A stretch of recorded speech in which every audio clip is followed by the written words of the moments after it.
ప్రశస్తమైన జీవము గల దేవుని నామమున ఫేత్ క్రైస్ట్ టెంపుల్ ప్రభు పరిచర్యలో మీ సహోదరి రక్షిత యువాంజలిన్ గారి ద్వారా దేవాతి దేవుడు ఇచ్చే పరిశుద్ధమైన బైబిల్ గ్రంథముల నుండి గొప్ప వాగ్దానము ఈ దినము నీకోసమే. నేను నిన్ను విమోచించి ఉన్నాను, నా యొద్దకు మళ్ళుకొనుము. నేను నిన్ను విమోచించి ఉన్నాను, నా యొద్దకు మళ్ళుకొనుము. యెషయా గ్రంథము 44వ అధ్యాయము 22వ వచనము. Return to me for I have redeemed you. Return to me, I am a redeemer.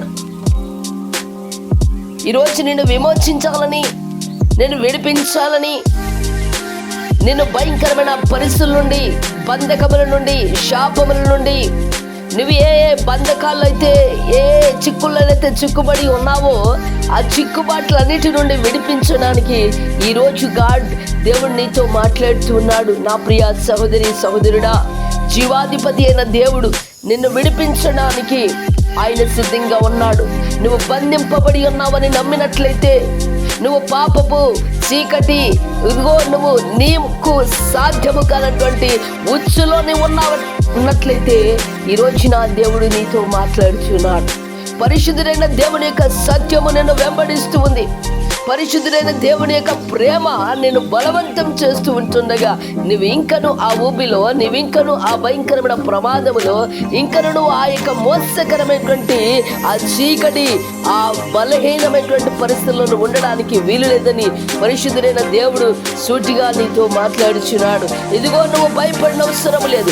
ఎంత ఘోరమైన పరిస్థితుల్లో నీవు ఉన్నా, ఎంత భయంకరమైనటువంటి పాపములో నీవు ఉన్నా, ఎంత రహస్యమైనటువంటి ఇదిగో కొట్టుమిట్టాడుతున్న పరిస్థితుల్లో ఉన్నా, ఈ రోజున దేవుడు నీతో మాట్లాడుతున్నాడు. నా ప్రియ సహోదరి సహోదరుడా, నువ్వు దిక్కులేని పరిస్థితిలో ఉన్నావా, చిక్కుబడి ఉన్నావా, విమోచించడానికి దేవుడు సిద్ధంగా ఉన్నాడు. నా యొద్దకు మళ్ళుకొనుము అంటున్నాడు. ప్రియులరా, నీ యొక్క పరిస్థితులన్నిటినీ కూడా, నీ యొక్క వ్యక్తిగత లేక నీ యొక్క శరీర సంబంధమైన, లోక సంబంధమైన, కుటుంబ సంబంధమైన చిక్కుల్లో నీవు ఉన్నావా, అయితే తిరిగి దేవుని యొద్దకు రమ్మని ఆహ్వానిస్తూ ఉన్నాడు. ఆయన నిన్ను ప్రేమతో ఇదిగో 2 చేతులు చాచి నిన్ను పిలుస్తూ ఉన్నాడు. ఇదిగో పిలిచిన దేవుడు నమ్మదగిన వాడు. మళ్ళుకో, నీవుంటున్న పరిస్థితిని, ఇదిగో నీవుంటున్నట్టు ఆ భయంకరమైనటువంటి ఆ స్థితులన్నిటి నుండి విడిపించడానికి నువ్వు తిరిగి ఆయన యొద్దకు రమ్మని ఆహ్వాని పలుకుతున్నాడు. ఈరోజు నా ప్రియులారా, ఎంతో శ్రమల్లో ఉంటూ, కష్టాల్లో ఉంటూ, బాధల్లో ఉంటూ, ఇదిగో పాపంలో ఉంటూ, రహస్యమైనటువంటి బ్రతుకుతూ ఈడ్చుకోలేక, దిక్కులేక కృంగిపోతున్నావా, తిరిగి రమ్మని దేవుడు పిలుస్తున్నాడు. ఇదిగో నీకు ఇష్టం వచ్చినటువంటి ఇచ్చల్లో తిరిగి ఉన్నావేమో, ఈ రోజు నా దేవుడు నీకు ఆహ్వానం పలుకుతున్నాడు.